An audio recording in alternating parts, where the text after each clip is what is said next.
Heat stroke, hit fever বা সর্দিগর্মি এই তিন নামেই পরিচিত।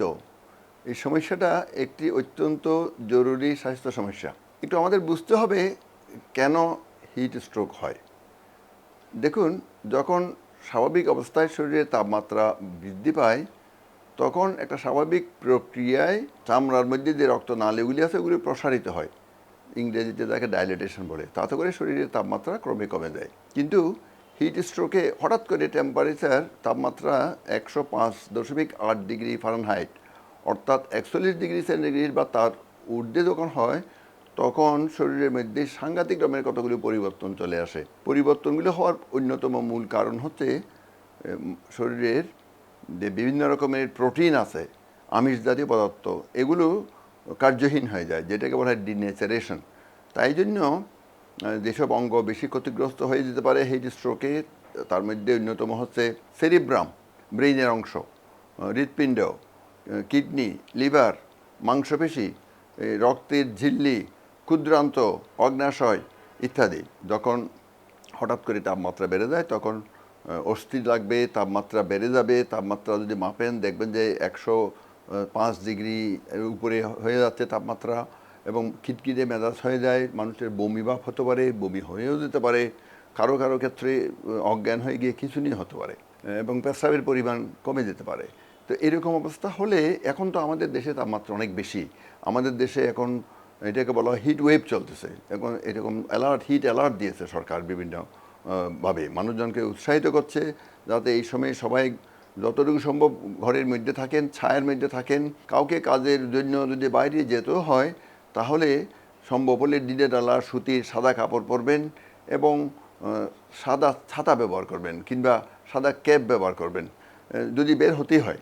এবং এই সময়ে কিন্তু ব্যায়াম করা, এক্সারসাইজ করা, শারীরিক পরিশ্রম করা এগুলো করা ঠিক না। এরকম যদি কারো যদি সন্দেহ হয় যে হিট স্ট্রোক হচ্ছে তখন তাকে খুব দ্রুত ছায়া নিয়ে যেতে হবে। ছায়া নিয়ে যান এবং কাপড় চোপড় যেগুলো আছে এগুলো একেবারে যতটুকু না হলে নয় অতটুকু কাপড় রেখে ওই কাপড়গুলো খুলে ফেলা দরকার। এবং যেটা করতে হবে, শরীরের তাপমাত্রাটা ঈষদুষ্ণ পানি দিয়ে গা হাত মুছে দিতে হবে।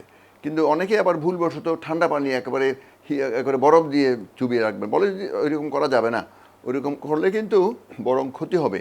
তাপমাত্রা হঠাৎ করে কমে গেলে তার শীত হবে, তার কাঁপুনি হবে এবং অসুবিধা হবে, মাংসপেশির অসুবিধা হবে। অনেকেই মনে করতে পারে ভুলবশত জ্বর, অনেকেই তাপমাত্রা বেশি হয়ে গেছে এখন প্যারাসিটামল বা অন্য ওষুধ দিয়ে দেবো। না, এগুলি দেওয়া যাবে না।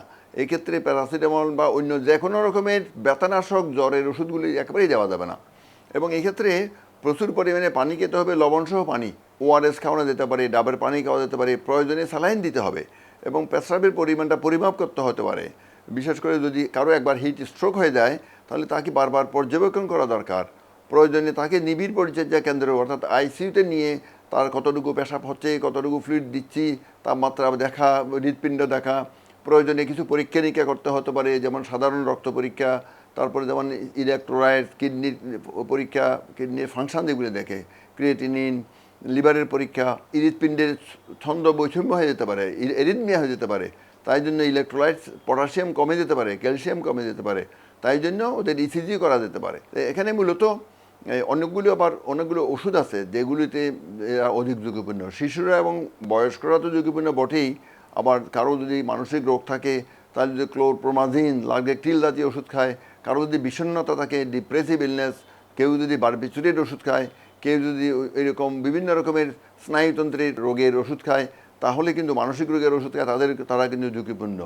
আবার যাদের ডায়াবেটিস আছে, ডায়াবেটিসের যেমন মনে করুন অনেকের নিউরোপ্যাথি থাকে, নার্ভের উপরে অসুবিধা থাকে, স্নায়বিক অসারতা বলে, পেরিফেরাল নিউরোপ্যাথি বলে, অটোনমিক নিউরোপ্যাথি বলে, এরকম থাকলে তাদের কিন্তু হিট স্ট্রোক হওয়ার সম্ভাবনা বেশি। তবে এই সময়ে যদি কারো তাপমাত্রা বাড়ে তাহলে সবাইকে যাতে ঢালাওভাবে হিট স্ট্রোক না বলি, কারণ অন্যান্য জ্বরও তো হতে পারে। আমাদের দেশে অন্যান্য যেগুলি সাধারণ জ্বর আছে না, যেমন মনে করেন টাইফয়েড, যেমন আমাদের দেশে তো এখনও মেনিনজাইটিস হয়, টাইফয়েড হয়, এই যে ম্যালেরিয়া হয়।